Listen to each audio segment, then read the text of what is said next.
What's going on, everyone? Welcome to the Wednesday, January 14th edition of the Ship My Money Show. I'm your host, Adam Scherer. You can follow me on Twitter at ShipMyMoney DFS. 7-game NBA slate tonight. Going to be breaking it down game by game, looking at the DraftKings main slate, their pricing, tournament strategy, all of that. Going to touch on how I would be playing the slate if it started right now. Obviously, it's going to change a lot. Take it with a grain of salt, but gives us something to talk about. And I think the overarching strategies are the main takeaway. I think that ultimately that's what makes you learn DFS, get better at DFS. It's not somebody telling you that, James Harden is a good play against the Wizards, although I'm sure he will be. But going to go game by game as usual. If you have questions, throw them in chat. I'll do my best to hit on those if I have an answer. Don't forget, subscribe to the channel, thumbs up button, all that stuff helps out quite a lot. Also helps you to turn on notifications because I have said that I will be more consistent doing this show. Anybody that's followed me for any period of time knows that punctuality is not exactly my thing. So me being more consistent in terms of doing the show doesn't always mean it's going to be at the same time either or the exact same time. So that helps you out. Subscribe, turn on notifications, all of that. Reminder, we do have our projections live at Run the Sims right now. Sorry, I got a message and it distracted me. You can use promo code RTS NBA, get 20% off of your first payment. That does apply to the annual package as well. The annual package is 365 days. It is not just until the end of the season. So if you use the 20% off, it's $400 for the annual. It gets you till January 14th, 2027. Hopefully we're all still alive and playing NBA DFS at that point. But it does get you 20% off for that entire period. Same goes for the monthly, your first payment there. And then we also have the Draft Caddy. If you're somebody that plays Underdog, it's really useful over there. $10 a month. Promo code applies as well. It'll overlay our projections directly onto your screen when you draft. So check that out. Link in the description below. Also, a link to our free Discord in the description below as well. Don't have to sign up for anything. You can just hop in there and shoot the shit if you want to. We're trying to grow that out as well. We will have baseball stuff coming shortly too, so keep an eye out for that, but nothing on that right this second. Going to dive in, starting with the Raptors taking on the Indiana Pacers in Indiana. About a 113 total for the Raptors, about 112 for the Pacers. On the Toronto side, we do have Q tags that matter. Mamukelashvili is questionable. Emmanuel Quickley is questionable. That was a midday downgrade. If I had to guess right now, I would guess he's not going to play, but we'll see. It's the first game on the slate. We'll get that information. For right now, Quickley is in our projections, so I ran lineups with him in. But, gun to my head, if I had to guess right now, Quickley ends up sitting, and you get Toronto looking better than they do right now. Again, Mamukelashvili matters as well. We've had him coming off the bench behind Murray Boyles, but if Mamukelashvili is out, then you are looking at more solidified playing time for Murray Boyles, and that would probably be the biggest impact. Like Mogbo's not on the injury report, so he probably gets in the rotation. But from a DFS standpoint, I think it would just be that you can be a little bit more confident in Murray Boyle's playing time.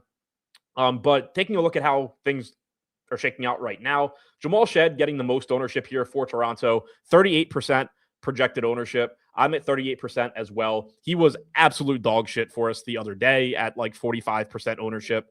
And that's very likely to be the case again today, but I'll be right back there, at least the way things look right now. And he is somebody that would look better if Emmanuel Quickley sits as well. We already know that RJ Barrett is out. So we have Shed projected for about 29 minutes, about 24 and a half fantasy points.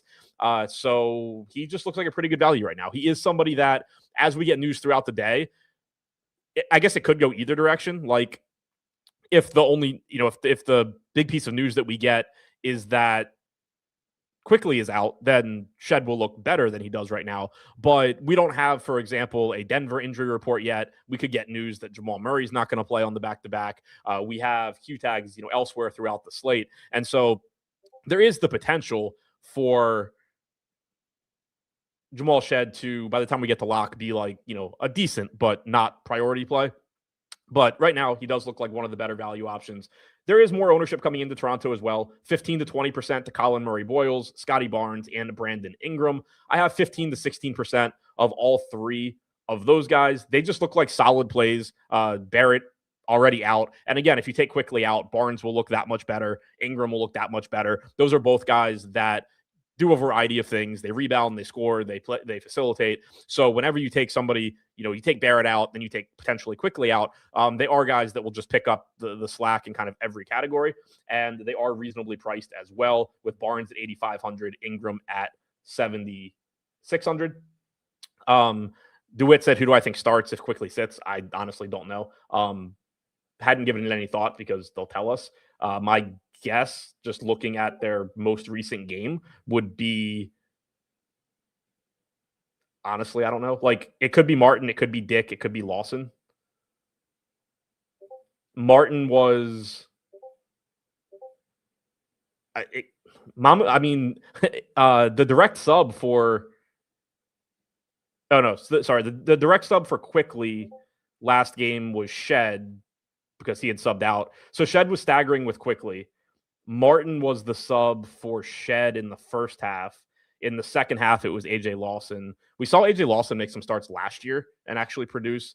Yeah, I mean, there's a number of ways they could go. Like, they could go back to the Agbaji starter thing too. I honestly have no idea who it would be, but fortunately, they'll tell us, and whoever it is will probably end up looking like, an okay minimum salary dart throw, but probably not somebody that you're going to be like super comfortable with. Tim said, will I be doing any baseball, best ball content? No, I won't. I'll be doing baseball DFS content. I've never played baseball, best ball. I was actually looking at it earlier because I have the itch from NFL wrapping up, but don't really want to lock money up until September. So I won't be doing any content. I don't even know the basics of baseball best ball strategy, other than like I assume you're supposed to stack, but I know nothing about like roster construction or anything like that. So yeah, for the Toronto side, Quickly's getting 5% ownership right now. I have 12%. If he plays and he's 5% owned, then like sure, B2X the field, who cares? But again, no idea if he's even going to play. I think the main takeaway here from Toronto is you're looking at Shed as a really strong value piece right now at 4,700. And then you're looking at the rest of the starters, Murray, Boyles, Barnes, Ingram, Quickly, if he plays, as, pretty solid, like, secondary plays. 15 to 20% ownership on Murray, Boyles, Barnes, Ingram, less on Quickly, probably because of the position and maybe because of the Q tag. On the Indiana side, nobody is questionable that matters. Ethan Thompson is questionable. Sorry, but doesn't matter. Hopefully his parents aren't watching. No Benedict Mathurin, no Tyrese Halliburton, of course. Andrew Nembhard not on the injury report, so we don't have to deal with that today. So essentially a healthy Indiana team. We had Jay Huff get back into the starting lineup last game, put up a big game as well. So I assume he will remain there today. He started, he played 28 minutes, he closed the game. So we have seen Indiana, shift up their starting lineups plenty this year, partly because of injury, partly because they're terrible. But last game, we had the starting lineup of Nembhard, Furphy, Nesmith, Siakam, and Huff. They beat the Celtics. I assume they're not changing their starting lineup after beating the Celtics. So we should get Jay Huff, probably, I assume, in the starting lineup. He's the only guy on this team getting double-digit ownership. He's at 12%. I have 10%. I think that looks fine. I do have kind of a weird stand here on Jarris Walker. He's getting 5% ownership. He's 4K. I have 18%. Jarris Walker played 25 minutes off the bench last game. He was reasonably good, I guess. We have him projected for 22 minutes. This is the kind of thing that I think by lock, it just ends up not being there for me. Like, other stuff will open up that is better than Jarris Walker, but he is seemingly in the rotation and probably playing low 20s in minutes if you need that at 4K at Ford. But that's certainly the kind of thing that when I'm looking at my exposures right now, 6 hours before lock, I just don't really worry about it. Beyond that, nothing standing out to me from Indiana, nothing standing out for the field. I have 5% Nembhard, 5% McConnell, 4% Siakam. That's pretty close to ownership across the board. It's a 7-game slate. You have a lot of Q tags. You have a lot of teams that, are going to be missing players. And then you have Indiana that is functionally fully healthy. It's just almost always in that situation, not going to give you a ton of priority plays. On top of that, Toronto this season, top 10 in defensive rating. They are bottom 10 in pace. So it's not a great matchup, just from a production standpoint for Indiana either. Moving on to Cleveland and the Sixers in Philadelphia. 119 total for the Sixers, 118, give or take, for the Cavs. Starting on the Cavs side, nothing that matters on the injury report. Dean Wade remains out. Max Strus remains out. For the Sixers, they made life easy. They actually listed Joel Embiid as probable. I assume because it's the NBA, he'll just get downgraded at some point today. But for right now, probable tags on VJ Edgecombe, Joel Embiid, Paul George, Kelly Oubre, who was upgraded right before the show started. No Q tags there. So Philadelphia making life surprisingly easy, at least for the moment. Should be a good basketball game, should be competitive. And I mentioned it the other day on a show, but one thing to keep in mind off the top, Cleveland is not the same, grinded out, really, really good defensive team this year that they have been in previous years. They're middle of the pack in defensive rating, so middle of the pack in defensive efficiency, but they're a top 10 team in pace as well. They're currently tied for 6th with the Dallas Mavericks. So it's a more friendly matchup than I think it generally feels like when you click somebody against the Cavs. We're just kind of conditioned to this point for it to be like, oh, that's that doesn't feel great. But it's been a pretty good matchup. Jenna said, thanks for your call on Williams yesterday. I followed that call and it worked. Who is Will? I don't even remember yesterday's slate, honestly. I definitely don't remember anything that I say. Which Williams? C. Thomas said, I have the caddy for NFL and I need to purchase again for NBA. Yeah, we sell it separately by the sport. Yeah, I really don't remember a Williams from yesterday. Starting on the Cleveland side, so you do have a essentially healthy Cleveland team, but obviously, they have star players, and it basically just becomes a upside tournament team. There's nothing from Cleveland that stands out as something that you're going to be building around as like a top priority. Oh, Mark Williams. Okay. Yeah, he did have a good game. Yeah, I was thinking like Cody Williams. It would never be Cody Williams. Lou Williams popped into my head. I don't think he's played in 3 years. Was completely blanking on Mark. So for Cleveland, it's kind of just there's nothing that really stands out. Jared Allen's getting 9% ownership. That's the high mark. I have like 2% right now. He's 6,400 at center. Clearly he's fine, but like it's a 7-game slate. There's going to be plenty of centers that are fine. For Donovan Mitchell's getting 4% ownership. Evan Mobley's getting 3% ownership. I'm getting the 5% of each of them. Really, I don't think there's a whole lot to say about the Cavs. Like if you're watching this show, you're probably familiar enough with the NBA to know that Donovan Mitchell can have a big game, or Evan Mobley can have a big game, or Darius Garland, who is getting 1% ownership at 7,500, can have a big game. Like you don't need me to tell you that. Their role in your lineup is basically if you have a bunch of chalk pieces and then you have the salary left to pay $9,400 for Donovan Mitchell, sure, he'll go score 55 fantasy points a reasonably high percentage of the time and can help you out. But he's not somebody that you're starting your lineups with. Yeah, I would assume we suck. Trey Jones had the game of his life. On the Philadelphia side, I ended up actually with a lot of I think I was over the field on Dosunmu, and I was over the field on Kevin Huerter from that game. And Huerter had a good first half and then just did nothing. Trey Jones went absolutely nuts. On the Philadelphia side, there is a little bit more appeal getting to them. Paul George is still cheap at 6,600. He's getting 20% ownership. I have 22% of him. So you get a reasonable price tag there. You get favorable positional eligibility, small forward, power forward. You do have, Embiid seemingly playing, which is always a negative for George, but the price tag's still nice. The matchup is solid. Joel Embiid himself in 19% of my lineups, $9,300 price tag. So you are seeing that creep up, but he's been playing better of late. Wasn't great from a fantasy standpoint in his last game, but that's because they beat the shit out of whoever they were playing. I think he had I don't remember, 30. I want to say he had 25 to 30 fantasy points at halftime and then just, I think, finished sub 40. But he's been playing much better on a per minute basis lately. Overall for the season, well over a fantasy point per minute, as you would expect. Paul George for the season has not been very good at all, but that is reflected in his very favorable $6,600 price tag. So it's not that I think George is without concern, but it's baked in. Paul George, when he's right, is, an 8K player. You're getting him at 6,600.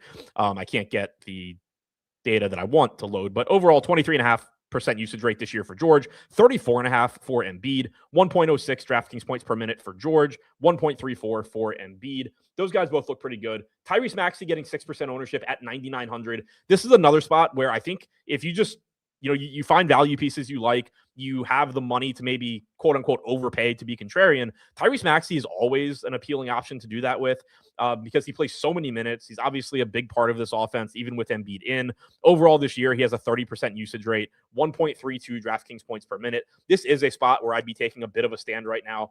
He's getting 6% ownership. I have 13%. So kind of like I was saying with, like Devin Booker yesterday, if, Tyrese Maxey goes out there and doesn't live up to a 10K price tag, it's not the end of the world for me, but he's obviously somebody that can go and score 60 fantasy points any given game.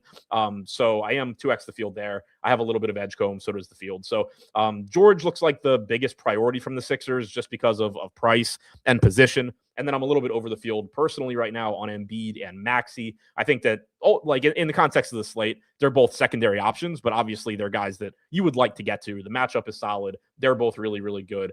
Maxey will play 1,000,000 minutes. Embiid's playing, normal Embiid minutes now. He's not limited or anything like that. Moving on to Brooklyn and the Pels, 116 total for the Nets in New Orleans, about 114 for the Pelicans. The Pelicans are on the second half of a back-to-back, so we do not have an injury report. I don't think they had anybody get injured during the game yesterday, but don't hold me to that. Brooklyn, nothing interesting there. Zaire Williams is out. Ben Saraf is out.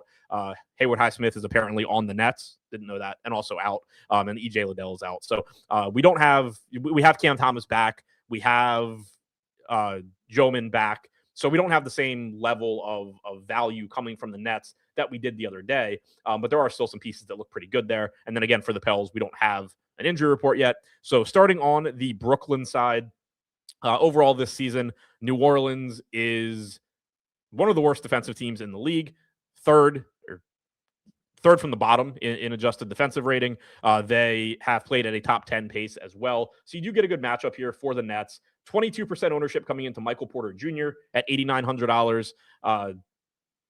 10 to 15% coming into both of Nick Claxton and Daron Sharp, who had a big game the other night. Noah Clowney getting about 10%. And then you have like 5% or so coming into Mann and Joman. For me, right now, I'm seeing it a little bit differently than the field, but this is something that, ownership will shake out differently during the day. And so I wouldn't necessarily expect all of this to hold for me. But right now I'm getting the 45% Claxton. I do really like the price tag on him at 6,100. The fact that he's only getting like 15% ownership right now is, I think, what is driving a lot of my exposure to him. I think we also might have a little bit higher projection on him than the industry, consensus. So that would obviously, combined with relatively low ownership, be driving things. But we have him projected for 28 minutes, which I think is completely reasonable. He's a good point per minute guy. The matchup is solid. Coming off of played 25 minutes last game, 27 the game before that, but 28 minutes per game over his last 10, 30 minutes per game for the season. I think that, the slight downtick in minutes is probably just a fluky thing. On average, I think expecting 27 to 28 minutes from Claxton is more than fine. So if he's only going to be 15% owned, I would really like him at $6,100. Again, I wouldn't be surprised if that ownership just ends up being higher by the time we get to lock. I'm also getting over the field on Noah Clowney right now. He's getting 9% ownership. I'm getting to 25% at 5,300. It never feels good to play Noah Clowney, but it is a cheap price tag for somebody that's probably going to play, 28, 29 minutes at the forward position. 21% usage rate this year, 0.84 DraftKings points per minute. He is the kind of guy that will pretty quickly, I think, fall off and just become more of a secondary play once we get more value. But right now, he just fits nicely into lineups at 5,300. To double back to Claxton for a minute, 1.11 DraftKings points per minute for him. I mentioned it the other day, but the highest assist percentage on the Brooklyn Nets, with the exception of Nolan Traore and Ben Saraf. Saraf not playing, Traore not really in the rotation. Of the main players, Claxton has the highest assist percentage on the team, even higher than Joman. So that's really interesting. And also Daron Sharp, 21.5% assist percentage. So both of the centers for Brooklyn are playing a really, really big role as far as passers go. And in Claxton's case, in Sharp's case too, obviously it just increases the ways that you can get a good fantasy game out of them. So also when you're talking about facing an inefficient defense like the Pels, having guys that are involved as facilitators is nice too, because you're like, obviously, regardless of who they're playing, you're not just dependent on them scoring, but the team's efficiency against a weak defensive team like the Pelicans is likely to increase. So if you have somebody like Claxton that is heavily involved as a facilitator, it's just likely the team shoots, an above average rate off of his passes, and he can get an extra assist or two that way. So I do like Claxton. I'm over the field on Sharp as well. 19% of him, 12% projected ownership at 4,700. I think he's underpriced as well. Both of these centers, I think are just underowned right now. I think they both look good. I'm happy to get either one. Wouldn't play them together. 7-game slate. Just if you have Sharp, find a different mid-range center. If you have Claxton, find a different mid-range center. Michael Porter's getting the most ownership on the team at 22%. I'm only getting to 8. He's fine. He's 8,900. He's been great this year. He's averaged 1.25 DraftKings points per minute, 30% usage rate, 18% assist percentage.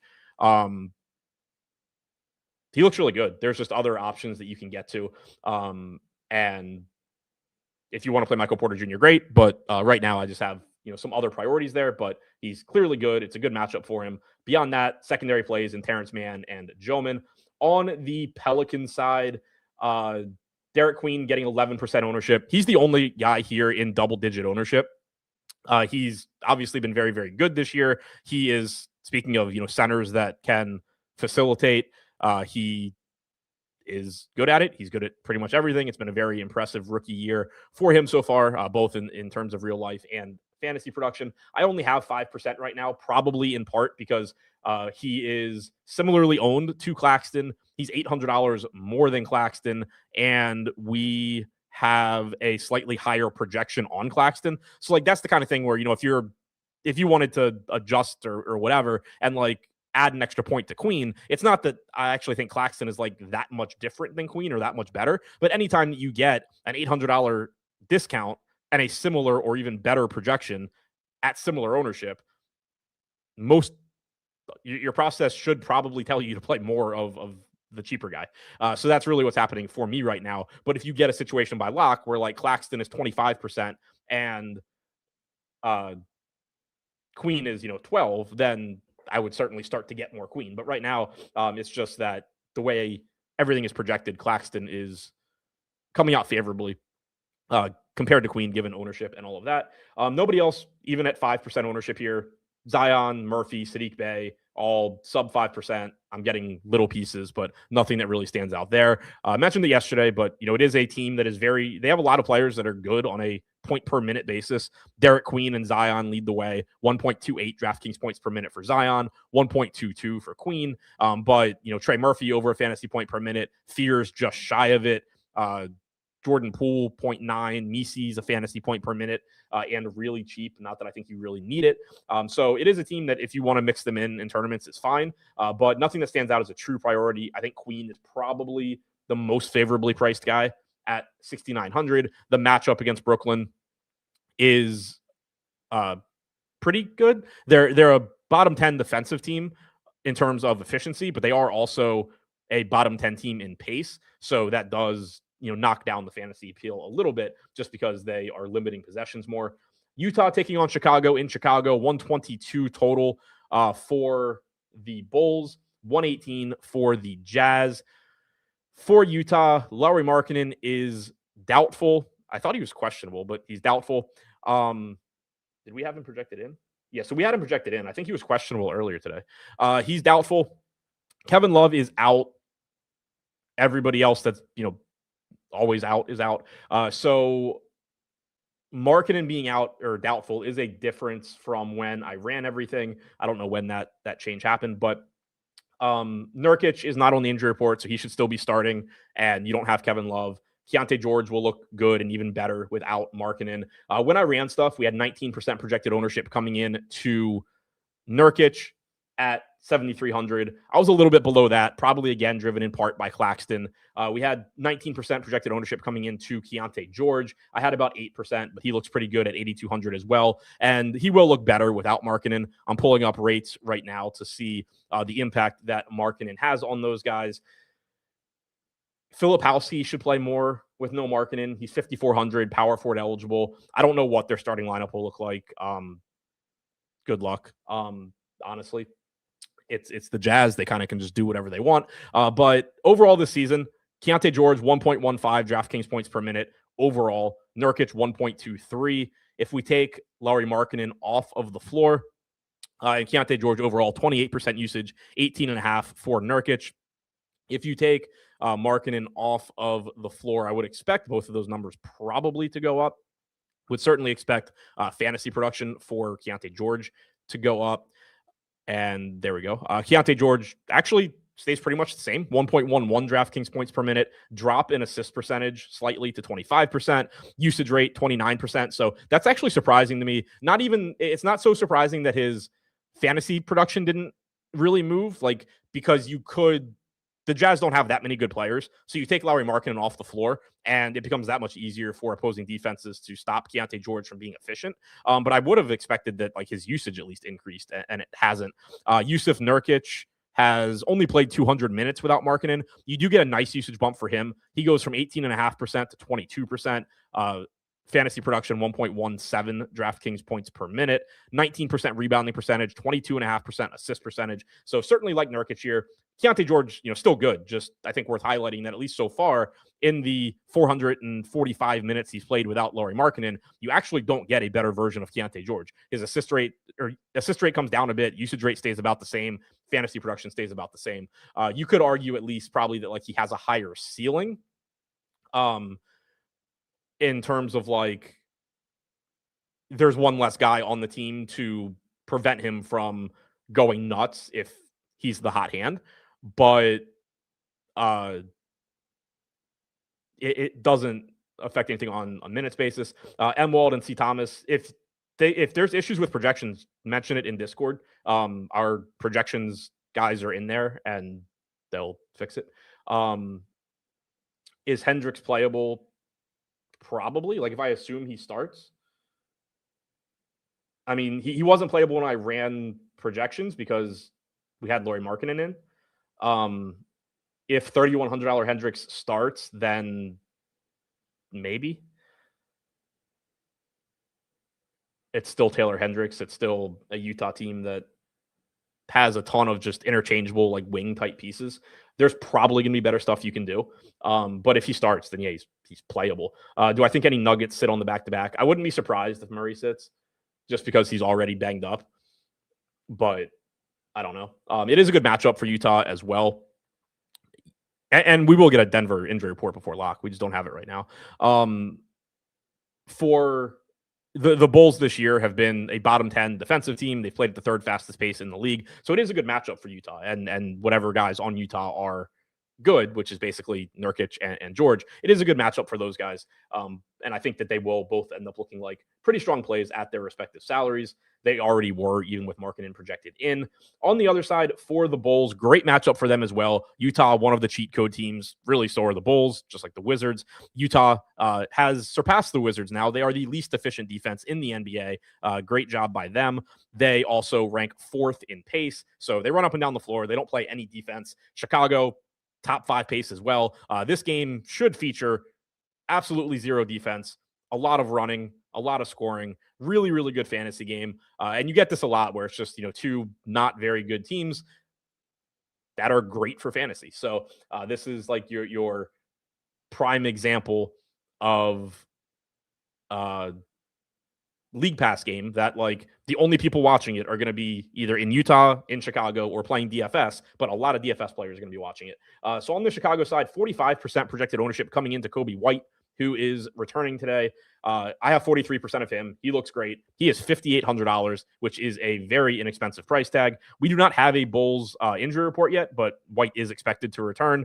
So I'm assuming you still don't have Josh Giddey. I don't actually know his status, but I know he's not projected in. And so you should have Coby White having plenty of opportunities here in a good matchup against Utah. at only 5,800. He looks like one of the top priorities on the slate. Right now, he is projected to be the highest owned guy on the slate as of when I ran everything, and I was right there with the field. Similarly, Kevin Huerter looks good. 15% ownership. I have 16% at 5K. Shooting guard, small forward is very appealing for him. Same goes for Ayo Dosunmu in terms of the positional eligibility, but Dosunmu is now $700 more expensive than Huerter, so I am getting to a bit more Huerter than Dosunmu, and so is the field. 6% ownership coming into Dosunmu compared to 15% for Huerter. Trey Jones right now projected for a ton of ownership, 24% at 5,600, coming off of the huge game last night. I have like 5% right now, but that will be something to pay attention to. He was projected when I did my show yesterday for like 12% ownership or something, and I just wasn't getting there. And then by lock, he was like 1%. So it could partially be that the ownership's a little bit high, but in this matchup and coming off of last night, I would expect Trey Jones to get ownership. 1.06 DraftKings points per minute for Jones without Giddey on the floor this year. Dosunmu's at 1.07, Huerter's at 1.03, Kobe White's at 1.13, Vooch is at 1.15, Buzelis is at 1.01. Any of the Bulls starters plus Dosunmu, or even Jalen Smith that you want to get to are fine in this matchup. For me, I'm getting to White and Huerter the most right now. For the field, it's likely that they get to White, Jones, Huerter, Buzelis the most. But really just mixing and matching these guys, I think is perfectly fine. Again, I think Kobe White is kind of like in a tier of his own at 5,800, assuming that he is back, as has been reported. Denver taking on Dallas in Dallas. Already alluded to it a couple times, but no idea who's playing for Denver tonight on the back-to-back. The assumption right now is that the guys that played yesterday will play today, but that obviously is up in the air. Dallas has the potential to be a headache as well. Right now they have Musa Cisse. Figured out how to pronounce that one, by the way. It is not Sissy, it is Cisse. So Musa Cisse is questionable. Miles Kelly is questionable. And then the big ones, PJ Washington and Brandon Williams, are both questionable. Daniel Gafford is not on the injury report. He wasn't on the injury report for half of the day the other day before he sat either. But right now, no Daniel Gafford on the injury report. Max Christie, though, is doubtful. So Christie being out does open up more stuff on the wing / in the backcourt for Dallas. But a lot is just going to be up in the air because we need Brandon Williams status. We need PJ Washington status. If those guys are both out, then you have, a lot of minutes available, not only for, like Najee Marshall, but like for Ryan Nembhard to play quite a bit more if Brandon Williams is out. D'Angelo Russell, potentially actually getting rotation minutes, but we'll have to wait and see on all of that. With those guys, with the Q tags projected in for right now, Bruce Brown getting 16% ownership along with Jamal Murray on the Nuggets. 13% coming into Tim Hardaway, 10% to Peyton Watson, 5-6% to Jalen Pickett. For me, Jalen Pickett's actually showing up right now at 5,300. I don't love it. I think just better stuff is going to open up between now and lock. But he did get the start again last night alongside Jamal Murray. If Murray is out, would certainly expect Pickett to be in the starting lineup as well. So the playing time should be there for him. He is only $5,300, filling in for Christian Brown. It is a good matchup against Dallas. Not a good team. Play at a fast pace. 5th in the league in pace. And middle... Actually, but top half of the league in adjusted defensive rating. They rank 11th, but top 5 pace. So that is nice. Or top 6 pace, I guess. So that's nice. Again, I don't love Pickett, but at 6%, I get it. Tim Hardaway Jr., 4,600 coming off the bench, small forward, power forward eligible. Looks fine. I have 9%. Bruce Brown, 16% owned. I have 9%. Jamal Murray, I'm not getting much of right now. He's 10K. I have 2%. It seems like I'm kind of flipping some Jamal Murray into Tyrese Maxey, which is fine. Murray has been very, very good with Jokic out. Somebody mentioned Denver's injury report is now out. Yes, it is. So thank you. Murray is questionable. Bruce Brown is questionable. Christian Brown is out. Cam Johnson is out. Jokic is out. Joe Val's out. Spencer Jones is probable. Aaron Gordon is probable. So, yeah, Aaron Gordon, I think industry-wide wasn't being projected in, or at least not everywhere had him projected in. So he's probable. Talked about it a lot yesterday with Aaron Gordon.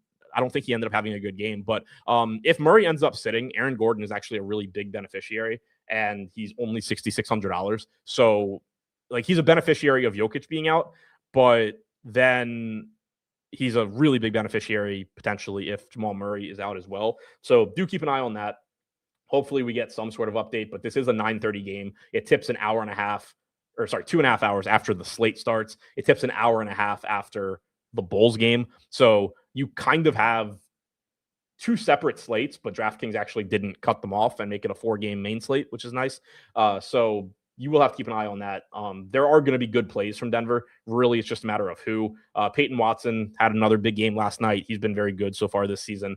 But we really can't say too much about the Nuggets right now outside of there will be good plays because it depends a lot on Jamal Murray's status. And then to some extent, Bruce Brown, being questionable as well matters to him. And then also, probably to like Jalen Pickett's playing time a little bit as well. On the Dallas side, kind of the same situation. Like if Brandon Williams plays, he looks good at 4,800. I'm getting 24% of him right now, but he is questionable. Klay Thompson, 11% owned. The same goes for Flagg and Gafford. Those guys all getting some ownership. And I think that all looks fine. But like if you take PJ Washington out and you take Brandon Williams out, then Klay starts to look better. Najee starts to look better. Nembhard looks better. Flagg looks somewhat better, especially if you take Washington out. So this game is certainly a game that I'm going to want to get the plays from. It's just a matter of at 1:50 in the afternoon, I can't really tell you who they are. If the Q tags are in, like it's very obvious mostly who they are. It's, Jamal Murray, Cooper Flagg, Brandon Williams, like the normal guys. But anything beyond that, it starts to depend on like exactly which guy is out. Again, Discord is free, link below if you want to hop in there and talk basketball once we get some updates. Knicks taking on the Kings in Sacramento, 120 for the Knicks, 120 total for the Knicks, 110 for Sacramento. On the Knicks side, nothing relevant. Landry Shamet is out. On the Sacramento side, no Keegan Murray, no Domas, no Dennis Schroeder. He is suspended for trying to fight Luka Doncic after the Lakers game. So the big change there from recent lineups is Schroeder being out. Starting on the Knicks side, 23% ownership coming into $4,100 Mitchell Robinson. I'm only getting to 6%, but I think he's a solid value, at least right now. Definitely the kind of thing that probably changes between now and lock when more value opens up. But at 4,100, I think he looks fine. Part of the reason that I don't have more probably has to do with just how much like Nick Claxton I'm getting to at center instead of paying all the way down to Robinson. But he is a good point per minute guy. He should give you 20, 22 minutes, somewhere in that range, I think. And he's cheap. So I understand the ownership. Jalen Brunson getting 10%. I have 10% as well. $9,000 price tag. So you get a $1,000 discount off of Jamal Murray, $900 discount off of Tyrese Maxey. 1.21 DraftKings points per minute for Brunson so far this year, 32% usage rate, 29% assist percentage. All of that looks very good. The Kings so far this season rank 4th from the bottom in adjusted defensive rating. They are middle of the pack in pace. They rank 17th. So overall, a pretty good matchup here. Josh Hart getting 6% ownership, Cat getting 5%. I am getting a little bit of a stand on Cat right now at 15%. He is center only on DraftKings, which sucks. He'd been power forward for most of forever since joining the Knicks. So him moving to center only is a negative. Like the opportunity cost to getting to him goes up, but his actual salary is affordable at $8,700. If he does maintain 5% ownership, I do think it's a pretty appealing tournament play just because the matchup is solid. He's 1.28 DraftKings point per minute guy, and he's not getting any ownership. So mostly, I think the Knicks look like secondary, high upside plays, kind of like the Cavs do. Mitchell Robinson, the only guy here getting a lot of ownership as a value play. On the Kings side, there is some ownership coming in here as well. Precious Achiuwa getting 20%. Malik Monk getting 13%. Again, we do not have Keegan Murray and we do not have Dennis Schroeder. So we have a 26-minute projection on Precious Achiuwa. I'm getting to 33% of him, 4,200, power forward eligible. The big difference, I think, between like him and Mitchell Robinson is the positional eligibility. It's just a lower opportunity cost to get Precious Achiuwa into your lineup than to get Mitchell Robinson into your lineup because of the position, because of being able to play Achiuwa at power forward. Similarly, I'm getting to 22% of Malik Monk, $4,900 point guard, shooting guard eligible, 13% ownership. I have 23%. So he looks like a pretty good value play to me right now as well. And then beyond that, nobody's getting too much ownership here. 5% give or take to Westbrook, DeRozan, Raynow. I have 12% DeRozan. I have 9% Raynow at 5,400. But nothing really standing out as true priorities for me. I think looking to the value pieces on the Kings will be the biggest priority from that side of the game. And then finally, Washington taking on the Clippers in LA. This is another game that has the potential to be a pain in the ass as far as planning your lineups. With the information we have right now, if it doesn't clear up between now and lock, it's really not a bad idea to just like do something like force a minimum of 2 or 3 players from the final 3 games into your lineups so that you have the ability to swap around for Denver, Dallas, and the Clippers, because the Clippers have Q tags in a fantastic matchup on both Kawhi Leonard and Ivica Zubac. No Bogdan Bogdanovic, no Derek Jones Jr. So you have the potential, like James Harden is going to be good, is going to look good no matter what. But if Kawhi is out, James Harden looks great. If you get, Zubac out, you have Brook Lopez at 3,700 in this spot is going to look pretty good. So there's going to be plays that you want from the Clippers. Like that's kind of the nice thing here is there's going to be plays that you want from these last 3 games. It's just a matter of exactly who. So if you do something like just make sure you have roster spots open, you can just figure the rest out later. For the Wizards, though, starting on that side, nothing that really looks like a priority there. 9% ownership to Bilal Coulibaly is the high mark for the field. I have 5%. I'm getting to Justin Champagnie and Bub Carrington right now, like 10 to 15%. Those both probably drop off by lock. They're just like low-owned value filler that is popping in the lineups for me right now. But there's nothing about them where I'm looking at them and I think the field is like missing something. They're just showing up as kind of random placeholders for me right now. On the Clippers side, 10 to 15% ownership coming into Kawhi, Harden, and Zubac. I have 15% Zubac, 13% Leonard. I am taking a nice stand here, 35% James Harden at 9,500. I like getting to him at low ownership against the Wizards. You can make the same case, for Kawhi. There is obviously blowout risk here, but it's not like the Clippers are a great team either. So the Wizards certainly could keep this one close enough that you have to get full playing time from the Clips. But again, if Kawhi sits, Harden looks really good. If Zubac sits, you still get an uptick in usage for other guys. So there is going to be a lot to like from this game. It's just a matter of, or from the side of the game, it's just a matter of, is it going to be Zubac, Harden, Kawhi, or is it going to be like Harden, Lopez, Dunn, Jordan Miller at 3,900, John Collins would benefit if Zubac is out, I think, at 6,100. So there's going to be a lot to like. It's just a matter of if it's the normal guys or if you have to go further down the list because of injury. But definitely be ready for late swapping tonight. This is not a night to just get your stuff in at 7 and then go to dinner and hang out with your family. It is a great night instead to ignore your wife and kids and watch basketball and stay at your computer. So that wraps this one up. Again, a lot of moving parts. Be sure to jump into Discord, link below. I will keep an eye out in there throughout the day if anybody has any questions over there. Thank you for checking out the show. Be back here again tomorrow. Don't forget, thumbs up button, subscribe to the channel, all that stuff, and good luck on your lineups tonight.